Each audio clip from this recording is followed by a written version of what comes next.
Welcome back to the Sports Renegades here on SportsTownChicago.com. I'm Ryan Stuprich. And I'm Ryan Risky.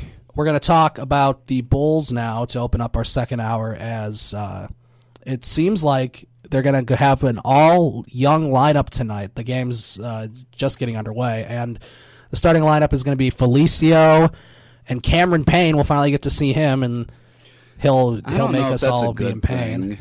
No, I'm not so sure either. And then we have, of course, the core of Markkanen, Dunn, and Levine.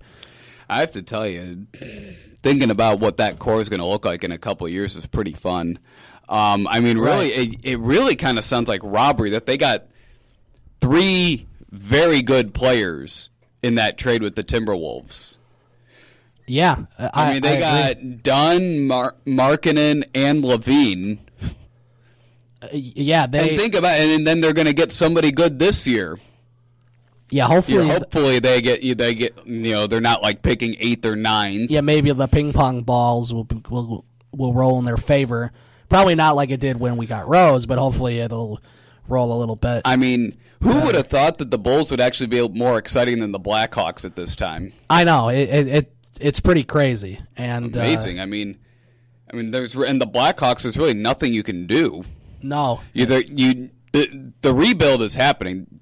You can't tear it all down because the guys that you would trade are either on rookie contracts, so they're not going anywhere, or they have unmovable contracts because of how much money they're making and a no movement clause. Yeah. So, this is it, and you're seeing it a lot. You're seeing a lot of strides being made with young players like Vinny Hinostroza, Nick Schmaltz, Alex DeBrincat, and Anthony Duclair. And for a lot of the season, Gustav Forsling on the defensive end was looking very good.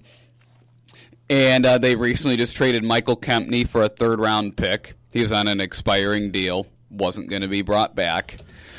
And really, the defense has been bad all year. The goaltending depth has been a problem. You saw Crawford was probably hiding a lot of the issues that they had defensively by making the saves that he was in winning games that they had no business even being in.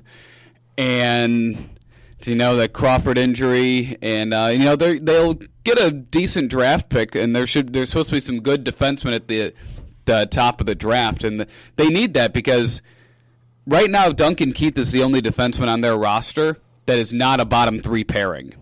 Right. They have 6 defensemen on their roster that 6 of the 7 they have a healthy scratch every night. 6 of the 7 are bottom 3 pairings. That's not good enough.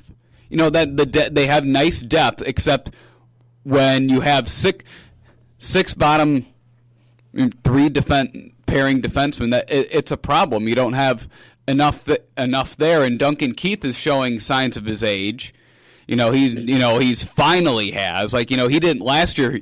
He did not look like a 33-year-old. He was a number 1 defenseman. This year he's slowed down, hasn't been as good, and really there's nothing you can do about that. He's 34. Brent Seabrook is 31, 30, and his contract's unmovable, and that's going to be one of the worst. Looks like it's going to be when you think of the worst contracts in the league, that one might be one of them because they got him until he's 39, making almost $7 million, and he's playing like a guy that should be a healthy scratch every now and then. Yeah, I agree with that. Where Duncan Keith, in my opinion, is still underpaid. He's only making about $5.5 million, and he's won a Conn Smythe and 2 Norris trophies. Right. It's just like when you look at that Sod trade. He's been terrible this year. He started off really good, and then when you look at just sort of the way that it fell, it's like, oh man, why did we ever? It's just. I understand the trade at the time when they made it because they wanted to get Taves going, and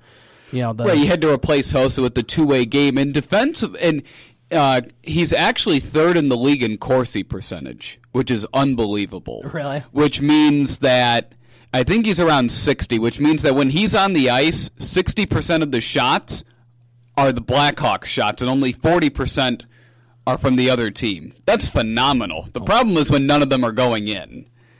And he's struggled, Taves has struggled, and I feel like their shooting percentages just will go up. Pucks will find the back of the net. Maybe they can rebound next year. I mean, it's been the veterans. Kane has been struggling a lot lately. Before last night, he had scored 1 goal in his past 13 games. Yeah. And that 1 goal was in the final 5 seconds of a game they were already losing by 2 goals. Right. It's been all the young, and there was a streak where they had about 14 or 15 consecutive goals that were scored by guys that were all 23 or younger. Yeah, so you can't have that. You can't have that when you have Kane and Taves, and Saad making all that money, and Anisimov, he's making $4.5 million, and he's a guy that could end up becoming expendable because they like Schmaltz as the second line center with Kane. Anisimov is, when he hasn't been on the Kane line, his numbers have been horrific. They traded Hjalmarsson, didn't they? Yes, and the guy they got in return, Connor Murphy, has not been good. Right, and he's been a healthy scratch quite often. It's just like, how could they miss on a lot of these things? Like, how did Stan Bowman miss on so much this offseason? I don't know. Right, the Saad trade, I don't consider that one bad yet. You have Saad for 3 years, more years after this, where Panarin has under contract for 1 more. Yeah, it's just I would have much rather had Artemi Panarin at this point. I mean, he already had like a big following, and I mean, he was like one of the most liked players, and then they just they cut him real quick. It feels like they were in a tough spot, because of what happened in the playoffs and the salary cap situation. And the thing is, they made the moves, and then they had $5.5 million was relieved from them. And also remember the Richard Panik re-signing. They dumped him for Anthony Duclair, and it looks like Duclair hopefully will be re-signed. Yeah. And when you see that, these moves aren't working out the way you want, and because you traded one of your best defensive defensemen, and they have played horrible in the defensive zone this year.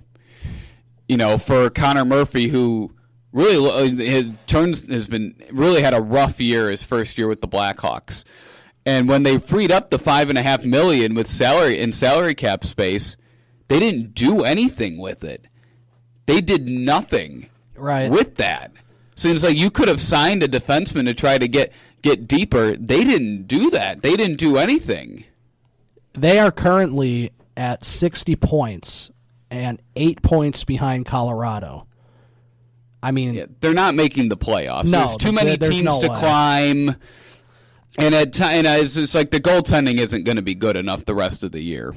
I mean, Anton Forsberg and Jeff Glass and J.F. Berube, you're not winning games with those guys. The Hawks would have to make up 8 points just to be 3 points behind the Wild. So that's 11 points behind. And then throw in all the teams they'd be fighting with, and they probably would lose the tiebreakers against almost all of them.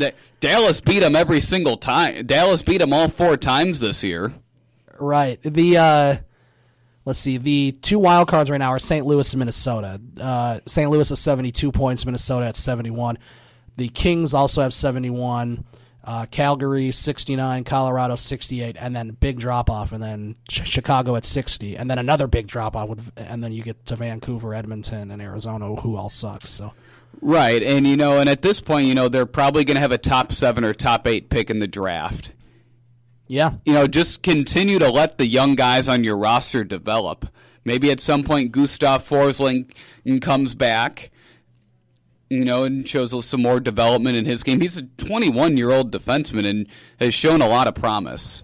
Right. The other teams, the teams that are going to be in the playoffs, you got Nashville, Winnipeg, Dallas, Vegas, San Jose, and Anaheim. And I mean, out of those teams, who do you think? And then also St. Louis and Minnesota right now have the wild card. But who do you think out of those the teams could make a run to the Stanley Cup final? Because of course last year it was Nashville and they were unstoppable and they were 8 seed, weren't they? So I mean, it's very. They got hot at the right time, and they could do that again this year. Yeah, it's all about who gets hot at the right time. The team with the most points right now is Vegas at 84. Right, and I don't think anyone knows what to expect when Vegas makes it to the playoffs. We're just going to have to ride that out. They have guys with experience, and they have young guys. Yeah. They're just going to ride it out and have fun. I mean, The Blues, it seems like something goes wrong with them every year. Dallas, I think, is a real contender now that they've settled their goaltending issues with Ben Bishop and net. Right. And Winnipeg is a team that really has made the jump this year, except, the next question is, can they take their game to that next level in the playoffs? I'm going to go out on a limb and say Winnipeg is going to go pretty far. I really like their goalie, Hellebuck. I have him on my fantasy hockey team, not that I really pay too much attention, but he's turned into a really good player. They have a good mixture of young guys and veterans, and a lot of guys are now playing well together. Everything kind of came together for them this year, and we'll see how it translates into the playoffs. Yeah, we will for sure. We're going to take a break. We'll come back and we'll talk about the NBA, talk about the standings. We'll talk about LeBron James. Is he going to stay in Cleveland? Did these moves that Cleveland made a few weeks ago, are they going to make him stay, or is he going to go join Lonzo World out there in L.A.? I know there's a lot of talk that he might. Will he join Houston? Would he join the Warriors? That would be disastrous for the NBA if he did that. But we'll talk about. Why even have a league? I know, exactly. You might as well just cancel the league if he goes to Golden State. That would be a disaster. But also a possibility. I mean, if KD did it, LeBron probably could too. So we'll talk about the NBA and also the Bulls coming up next. SportsTownChicago.com, Sports Renegades.